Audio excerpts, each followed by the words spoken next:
તો જય દ્વારકાધીશ અને જય શ્રી રામ, જય રામાપીર બધાને। અત્યારે મિત્રો છે ને એક વાત હતી કે અત્યારે છે ને આમ કે ગુજરાતમાં સમગ્ર કચ્છ કાઠિયાવાડની અંદર ને આખા ઇન્ડિયામાં આમ આઉટ ઓફ કન્ટ્રીમાં પણ ધૂમ મચાવતો એવું એક સરસ મજાનું આપણે એમ કે ને લાલો ધ કૃષ્ણ સદા ચાહે તે એવું સરસ મજાનું મૂવી આપણા ગુજરાતના સરસ મજાના આવા ફિલ્મી સિતારો દ્વારા સરસ મજાનું એક ફિલ્મ રિલીઝ થયું છે, બરોબર, કે જેમાં આપણને એમાં જોવા મળી જાય છે કે શ્રી કૃષ્ણની એક કૃષ્ણની એક ઝાંખી આપણને જોવા મળી જાય છે।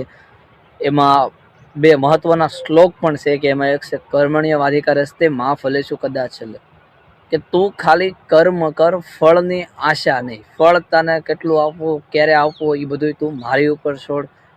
બીજું છે સર્વસ્વ સાહમ હૃદયસની વિષ્ટો, કે તું બીજે ક્યાંય મને ગોતવા જવા, હું તારા હૃદયમાં બેઠો છું એવું ભગવાન પોતે કહેશે। અને એ તો જુનાગઢની વાત આવી જાય છે। સરસ મજાનું લાલો મૂવી, જો કે અત્યારે લગભગ જ્યાં જો સર્ચ બાર હોય કે ગમે ના હોય થિયેટરો બધું ફૂલ થઈ ગયું છે અત્યારે, કારણ કે હરી ફરીને બધે એક જ મોઢા ઉપર એક જ નામ છે, લાલો લાલો લાલો લાલો। સરસ મજાનું મૂવી છે, એકવાર જરૂરથી જોવા જાવ। અને હા, ખાસ હજી કોણ જે મૂવી જોયા છે પાછા કોમેન્ટ કરી દેજો ફટાફટ, કારણ કે અત્યારે લગભગ ટ્રેન્ડિંગ થઈ ગયું છે એના સોંગ્સ ને બધું પણ, બરોબર છે।